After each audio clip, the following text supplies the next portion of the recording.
အားလုံးပဲမင်္ဂလာပါကျွန်တော်နာမည်အောင်ကြီးဖြစ်ပါတယ်ကျွန်တော်ဇူလီယန်ရွှေစည်းပွားရေးကိုမတွေ့ခင်တုန်းကကျွန်တော်ဓာတ်ပုံဗီဒီယိုရိုက်ပါတယ်ပြီးတော့ကျွန်တော်ဓာတ်ပုံဗီဒီယိုရိုက်နေရင်းနဲ့တရက်မှာကျွန်တော်ကိုဇူလီယန်ရွှေစည်းပွားရေးနဲ့လာမိတ်ဆက်ပါတယ်လာမိတ်ဆက်တော့ကျွန်တော်ဇူလီယန်ရွှေစည်းပွားရေးဆိုတာဘာလဲဆိုပြီးသိကျင်တဲ့စိတ်နဲ့ကျွန်တော်ဘန်ကောက်ကုမ္ပဏီကြီးဖွင့်ပွဲကိုလာခဲ့ပါတယ်ဘန်ကောက်ကုမ္ပဏီကြီးဖွင့်ပွဲမှာကုမ္ပဏီရဲ့ခိုင်မာမှုအောင်မြင်နေတဲ့မြန်မာပြည်သားတွေနဲ့အပြင်ကျွန်တော်တို့အာဆီယံ10နိုင်ငံမှာရှိတဲ့ခေါင်းဆောင်တွေအောင်မြင်နေတာတကယ်မျက်မြင်ကိုယ်တွေတွေးရှိခဲ့တဲ့အတွက်ကျွန်တော်ကုမ္ပဏီကြီးကအပြန်မှာကျွန်တော်ရဲ့ဓာတ်ပုံဆိုင်လုပ်ငန်းကိုကျွန်တော်ပိတ်ပြီးမှကျွန်တော်ဇူလီယန်ရွှေစည်းပွားရေးကို100%အချိန်ပြည့်ကျွန်တော်လုပ်ကင်ခဲ့ပါတယ်အဲ့လိုမျိုးကျွန်တော်ရွှေစည်းပွားရေးကိုလုပ်ကင်နေတဲ့အချိန်မှာကျွန်တော်အခက်အခဲပေါင်းများစွာကြုံတွေ့ခဲ့ရတယ်ဒါပေမဲ့ကျွန်တော်ရဲ့ယုံကြည်တဲ့ခိုင်မာတဲ့ဆုံးဖြတ်ချက်ကျွန်တော်ဇူလီယန်ရွှေစည်းပွားရေးကိုကျွန်တော်အောင်မြင်ရမယ်ဆိုတဲ့ဆုံးဖြတ်ချက်နဲ့အညီကျွန်တော်နောက်မဆုတ်ဘဲနဲ့အခက်အခဲတွေကိုကျော်လွှားပြီးကျွန်တော်စူးစမ်းခဲ့ပါတယ်အခုဆိုရင်ကျွန်တော်ဇူလီယန်ရွှေစည်းပွားရေးမှာ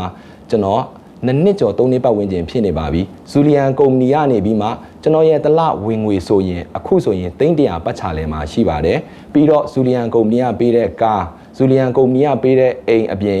ကျွန်တော်အာရှဥရောပတစ်နှစ်ကိုနှစ်ခေါက်အလဲသွားခွင့်ရခဲ့ပါတယ်ပြီးတော့မိသားစုဘဝပြည့်စုံတဲ့ဘဝကျွန်တော်မျှော်လင့်ထားတဲ့အောင်မြင်တဲ့မိသားစုဘဝငွေကြေးလွတ်မြောက်မှုဘဝတွေကိုကျွန်တော်အခုလက်ရှိဆိုရင်ပိုင်ဆိုင်နေပါပြီဒါကြောင့်မို့ကျွန်တော်ရဲ့မိတ်ဆွေညီကိုမောင်နှမများလည်းတကယ်ကျွန်တော်တို့အောင်မြင်ခြင်းနဲ့ဆိုရင်ကျွန်တော်တို့အပြင်စီးပွားရေးလောကမှာအလုပ်တစ်ခုမှာကျွန်တော်တို့လူအယောက်100လှုပ်လို့တယောက်ပဲအောင်မြင်တယ်ဆိုရင်ကျွန်တော်တို့အပြင်လောကမှာဆိုရင်ကံကောင်းလို့ပါကျွန်တော်တို့ဇူလီယန်ရွှေစည်းပွားရေးမှာကအယောက်100လှုပ်ရင်အယောက်100လုံးအောင်မြင်နိုင်ပါတယ်ဘာကြောင့်မို့လဲဆိုတော့ကျွန်တော်တို့တွေအောင်မြင်နိုင်တဲ့နည်းစနစ်တွေအောင်မြင်နိုင်တဲ့ကုန်ပစ္စည်းတွေအောင်မြင်နေတဲ့လူတွေကျွန်တော်တို့တွေဝိုင်းဝန်းပံ့ပိုးနေလို့ပဲဖြစ်ပါတယ်ဒါကြောင့်မို့မိတ်ဆွေလဲအောင်မြင်ခြင်းနဲ့ဆိုရင်အောင်မြင်နေတဲ့ကုမ္ပဏီကိုရှာပြီးတော့အောင်မြင်နေတဲ့သူကိုလိုက်အောင်မြင်နေတဲ့သူတွေနောက်ကိုလိုက်မယ်ဆိုရင်မိတ်ဆွေလဲအောင်မြင်နိုင်မှာဖြစ်ပါတယ်အားလုံးပဲကျေးဇူးတင်ပါတယ်